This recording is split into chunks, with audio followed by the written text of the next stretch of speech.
want, and that's the outcome we're headed towards. At every checkpoint, whether it been the draft process or practice until the injury, or really the offseason now, he's met the bar. I mean, he's exceeded our expectations at every point. For me to sit here and say that, anything's 100% forever, that's just not the job, right? We're responding to scenarios and different information as it comes. So, obviously things can change, but right now we're really happy with our room, and we're going to look to upgrade it in different ways. Woody, what's your reaction to that sound? Never say never.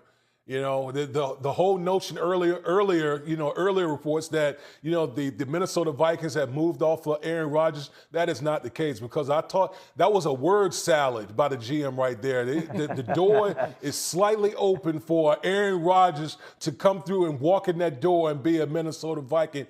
And oh, what an image that would be after we saw years ago Brett Favre find his way to the Minnesota Vikings.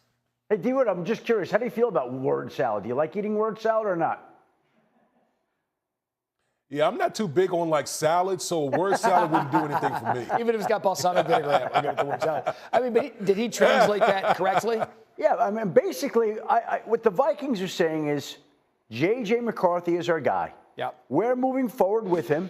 But we also know that Aaron Rodgers is out there, and let's see how the spring unfolds. Let's see how J.J. McCarthy looks. And if Aaron Rodgers is still out there and Aaron Rodgers hasn't signed and we're still interested, well, down the line, we always can revisit it, because that is their job, is to upgrade the roster and improve the team however they see fit.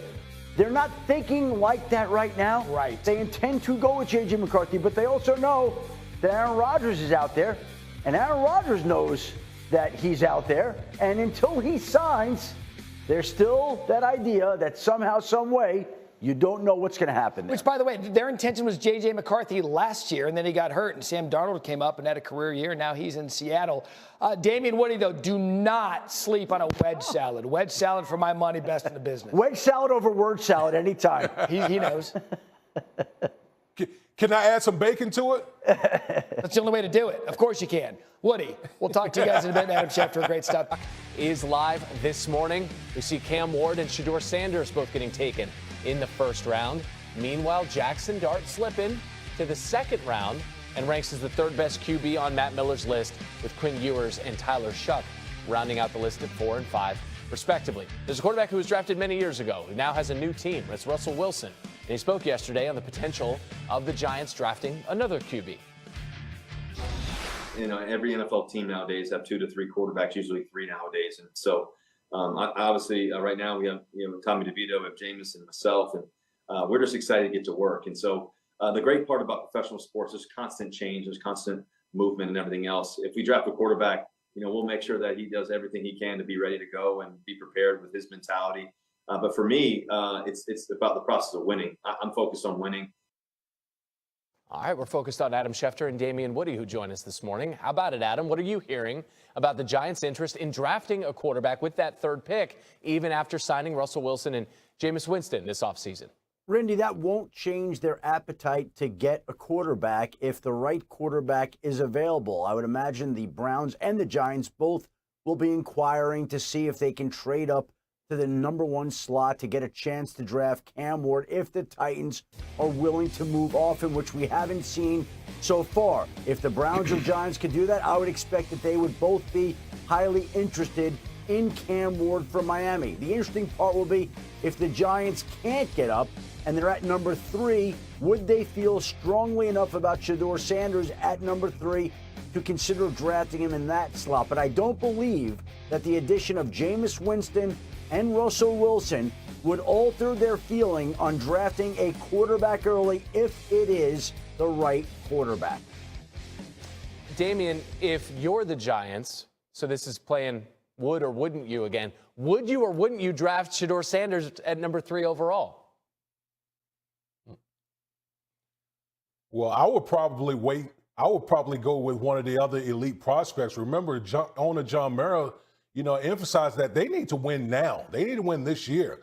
I don't know if Shedeur Sanders would help the Giants win this year and help that current regime right now. So, me personally, I would probably take one of either Travis Hunter or Abdul Carter, whichever one that falls at number 3 with that pick. Okay, meanwhile, Adam, the Steelers have now seen both Russell Wilson and Justin Fields signed with new teams. We know Aaron Rodgers visited with Pittsburgh on Friday, about 6 hours. What more can you tell us about the Steelers' plan here as they search for a quarterback? Well, Randy, they know what it's like, what Aaron Rodgers has gone through in the past, because they've been in the dark. They're waiting an answer from Aaron Rodgers themselves about what he's going to do and what his decision is going to be. And right now, they haven't gotten an answer. Look, they would love Aaron Rodgers. They would love to get him, and he knows that. I think the question is, does Aaron Rodgers want to play? Because there are people out there that have asked that question over the course of the last week. Pittsburgh has been interested in Aaron Rodgers really for weeks now, and they've gone on and visited. They've discussed what it could look like, would look like, but there's been no commitment from Aaron Rodgers. This is not about money. This is not an issue of negotiating. This is an issue about whether he wants to play in Pittsburgh. And so far, the Steelers have not been given an answer that he's willing to come. And so they are continuing to wait while they, like Aaron Rodgers, sit in the dark. All right, Damian, Steelers hold the 21st overall pick in this draft. If you're Pittsburgh, would you or wouldn't you draft a quarterback with that pick? I would. Pittsburgh got to throw every dart they can to try to solve this quarterback situation that's been plaguing them for years. They got to figure out this quarterback situation, whether Aaron Rodgers is there or not. All right, Damian Woody, Adam Schefter. With the 2025 NFL Draft just a few weeks away, the Minnesota Vikings find themselves in an interesting position. The team holds the 24th pick, but with so many needs and potential moves on the horizon, the question is, who will they choose? The name that could become the pivot of this draft is Jahdae Barron, the promising cornerback from Texas. In this video, I'll explain why Barron could be the cornerback the Vikings need and how his arrival could completely change the team's strategy. Before diving into the potential impact of Jahdae Barron, it's important to mention how the Minnesota Vikings have strengthened their roster in free agency.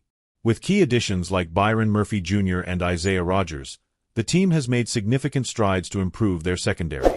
However, while these additions are notable, the question remains whether a cornerback in the draft could be the final piece to complete this defense. This decision could be crucial, as the Vikings need a versatile player who can quickly adapt to the schemes of defensive coordinator Brian Flores. Jahdae Barron, a cornerback from Texas, could be the answer for the Vikings at pick number 24. With an outstanding college career, Barron is known for his sharp spatial awareness and his ability to quickly process plays. His versatility allows him to play both outside corner and in the slot, adapting to various defensive needs. Throughout his NCAA career, Barron intercepted 5 passes and recorded over 20 pass breakups. Additionally, his speed, demonstrated by a 4.39-second 40-yard dash at the combine, makes him a highly attractive prospect for Minnesota. What do you think of Jahdae Barron as an option for the Minnesota Vikings? Do you believe his versatility and defensive skills make him the ideal candidate to strengthen the team's secondary? Or perhaps, do you think the Vikings should look for another player in the draft to address other needs? Let us know your thoughts in the comments. We want to hear what you think. Now that we've covered Jahdae Barron and his potential impact on the Minnesota Vikings, it's time to talk about the big news that just shook up the draft. Attention, because what's coming next could completely change the Vikings' strategy for 2025. At the center of attention is Jahdae Barron, a cornerback from Texas, who could be the key piece for the Minnesota Vikings in the 2025 draft. With his impressive speed and versatility, Barron is shaping up to be a solid option to strengthen the team's secondary. His ability to play both as an outside corner and in the slot makes him a perfect fit for the Vikings' needs, as they look to solidify their defense following some key free agent signings. If Jahdae Barron falls to the 24th pick in the draft, the Minnesota Vikings should not hesitate to select him. His presence in the defense could be a game-changer for the team, as he would fit perfectly into the scheme of defensive coordinator Brian Flores. This would also further strengthen a secondary that already includes players like Byron Murphy Jr. and newly added Isaiah Rodgers. However, if Barron is selected earlier by another team in need of a cornerback, the Vikings might consider a trade-up, allowing them to add more rookies to their roster. Now, I'd like to hear your opinion. Do you think the Vikings should select Jahdae Barron if he's available at pick 24? Or, on the other hand, do you think they should look for a trade if the cornerback is no longer available? Let us know your thoughts in the comments. We'd love to hear what you think about this potential draft decision. And so, we reach the end of this analysis on the Vikings' future in the upcoming draft. Don't forget to stay tuned for more news and updates on the team. What do you think about the decisions they might make? See you in the next video with more exclusive content.